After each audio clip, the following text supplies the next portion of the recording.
2023 চনৰ 4 ছেপ্টেম্বৰত ওদালগুৰিৰ অৰুণাচল সীমান্তৰ চিকাৰীডাঙ্গাত ৰোপণ কৰা হৈছিল 9,21,730 ডাল বিভিন্ন প্ৰকাৰৰ গছপুলি।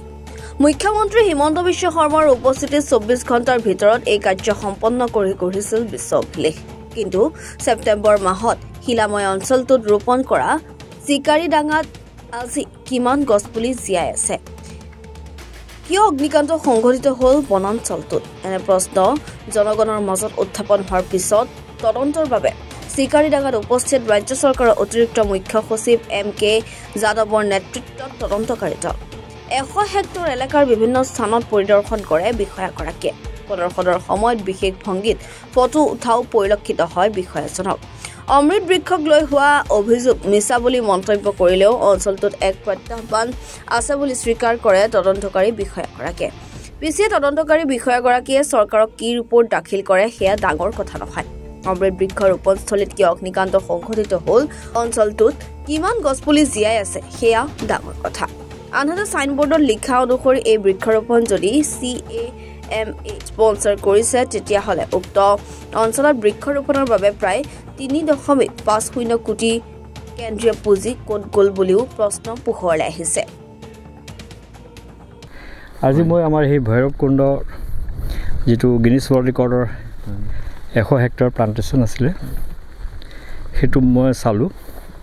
কিছু এৰিয়া জুই লাগি পেলাই ক্ষতি হৈছে, স্পেচিয়েলি আমাৰ ব্লক 6ৰ পৰা আৰম্ভ কৰি 7 ফালে আকৌ 11, 10, 9 সেইবিলাক ব্লক ক্ষতি হৈছে, নোহোৱা নহয়। আৰু যিবিলাক এৰিয়াত আমাৰ মইশ্চাৰ বেছি আছিলে জুয়ে ধৰিব পৰা নাই, আৰু সেইবিলাকত আপোনালোকে দেখিছে এই প্লান্টেশ্যনবিলাক কেনেকুৱাকৈ হৈছে, সেইটো চকুৰ আগত আছে। আৰু এটা কথা কওঁ যে য'ত জুই লাগিছে আমি সেই গোটেই প্লাণ্টবিলাকো চাই আহিছোঁ। চবতে এতিয়া গুৰিৰ পৰা নতুনকৈ পাতবিলাক ওলাই আহিছে, আৰু খুব ধুনীয়া পাত ওলাই আহিছে। তাৰমানে হ'ল কি এইবিলাক এতিয়া বহাগৰ বৰষুণ পালেই উঠিব। চ' এনেকুৱা নহয় যে প্লান্টেশ্যনটো কিবা বিধ্বংস হৈ গৈছে, কিবা ইয়াতে বহুত ডিপাৰ্টমেণ্টে কিবা এটা মানে পুঁজিৰ অপব্যয় কৰিছে, এনেকুৱা নহয়। আমাৰ কাৰণে ভৈৰৱকুণ্ড এটা প্ৰত্যাহ্বান, আমি এইটো সফল কৰিমেই।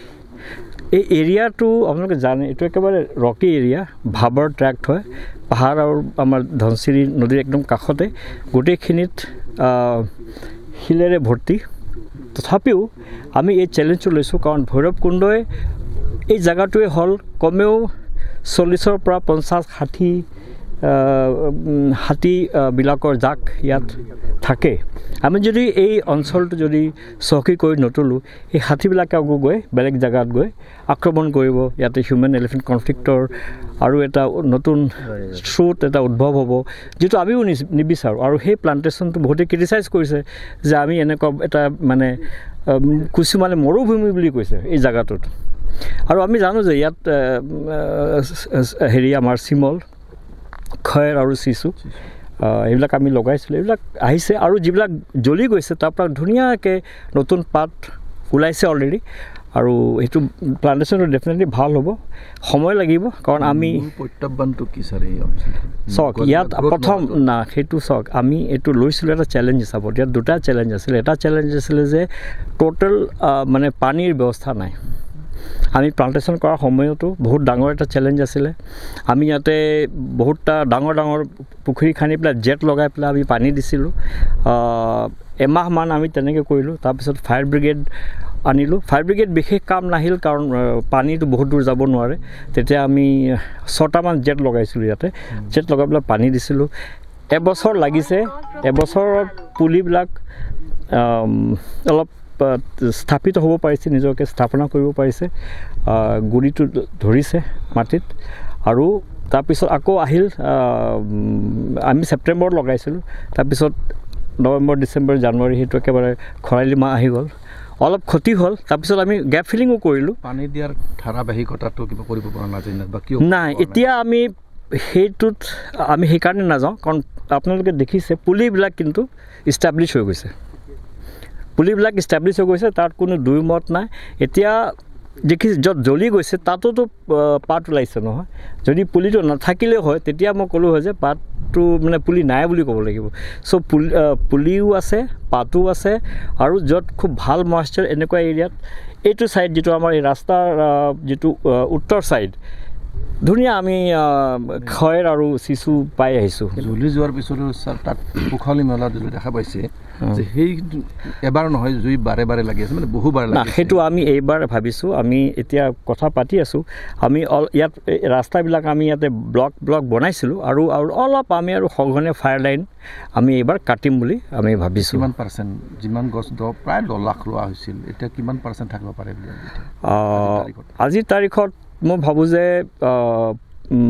7 লাখৰ তলতো পুলি মানে ওপৰতে পুলি আছে আৰু এইবাৰ আমি 2 লাখ পুলি ইয়াতে আৰু লগাম আৰু যিবিলাক আৰু ক'ৰবাত ভেকেঞ্চিও আছে এনেকুৱা নহয় চব প্লান্টেশ্যন হয় যেতিয়া আমি জানো যে কিছুমান এৰিয়া ভেকেণ্ট থাকিব ধৰক ইয়াতে এবাউট ক'ৰবাত 20 মিটাৰ 25 মিটাৰ স্কোৱাৰ এৰিয়াবিলাক খালী আছে সেইবিলাকো আমি ভেকেঞ্চি ফিলিং কৰিম এইটো আমি 5 বছৰলৈ কৰি থাকিম আমি অভিযোগ উত্থাপন হৈছে এই অভিযোগটো মিছা নেকি যে ফৰেষ্ট সেইটো সম্পূৰ্ণৰূপে মিছা কাৰণ যিবিলাক মানুহে বন বিভাগ আৰু গছপুলিৰ বিষয়ে নাজানে এনেকুৱা এটা অভিযোগ তোলাটো মই ভাবোঁ যে ভাল হোৱা নাই কাৰণ আল্টিমেটলি আমি আমাৰ যিটো এইটো ভৈৰৱকুণ্ডৰ যিটো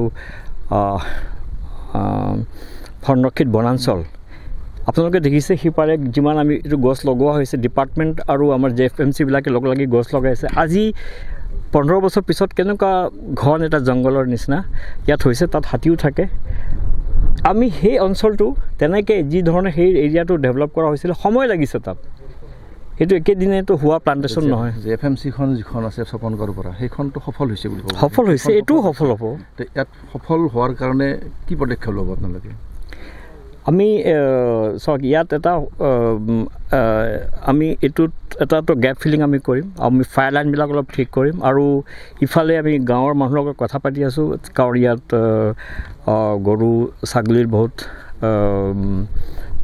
চৰিবলৈ আহে আমি সেইখিনি অলপ সুৰক্ষা এটা ল'ম আৰু 5 বছৰৰ ভিতৰত মই ভাবোঁ যে প্লান্টেশ্যন এইটো খুব ধুনীয়াকৈ ওলাব কোনোবাই লগাই দিয়া বুলি ভাবে নে নিজে লগ সেইবিলাকত মই নাযাওঁ আমি জংঘলত ধৰক জুইটো নলগোৱাকৈ নহয় সেইটোতো স্বাভাৱিক কথা কিন্তু সেইটো আমি কাকো একো তেনেকৈ আমি সেইটো এতিয়া আমি ৱাচাৰ আমি গাঁৱৰ লগত কথা পাতি পেলাই আমি কিছুমান ফায়াৰ ৱাচাৰ আগত এটা আমাৰ ছিষ্টেম আছিলে সেইটো এতিয়া আমি লগাম বুলি ভাবিছোঁ কাৰণ অগ্নি নিৰ্বাপক বাহিনী আহি পাওঁতে পলম হৈ যায় এওঁলোকে যি ইয়াত ডিউটি থাকে সেইটো কিবা গেছ মানে জুই নোমোৱাৰ যিটো গেছৰ ছিষ্টেম তেনেকুৱা ব্যৱস্থা আমি আচলতে ফায়াৰ ৱাচাৰ ৰাখিলে কাৰণ জংঘলত চাওক এতিয়ালৈকে আমি বহুত জেগাত এনেকৈ জুই প্ৰতিৰোধ কৰিব পাৰিছোঁ আৰু ইয়াত আমি আমাৰ গাঁৱৰ যিবিলাক মানুহ আছে তেওঁলোকক লগত লাগি আমাৰ JFMC মানুহ আছে চিকাৰীডাঙ্গা এৰিয়া আমি সেইখিনি প্ৰতিৰোধ কৰিম বুলি ভাবিছোঁ যিহেতু এটা নতুন সমস্যা এটা দেখা দিলে আৰু বহুতখিনি প্লান্টেশ্যন ধৰক মাজে মাজে ইয়াত হাতীৰ জাকো আহে তেওঁলোকে অলপ চলপ অনিষ্ট কৰে কিন্তু আমি সেইটো অনিষ্ট বুলি নকৰোঁ কাৰণ এইটো আমি তেওঁলোকৰ কাৰণে এইটো বনাঞ্চলটো গঢ়ি আছোঁ চ' হাতী আৰু বনাঞ্চলটো থাকিবই লাগিব একেলগে ঠিক আছে ওদালগুৰিৰ পৰা মণ্টু কলিতাৰ ৰিপৰ্ট এনি ভাৰত 24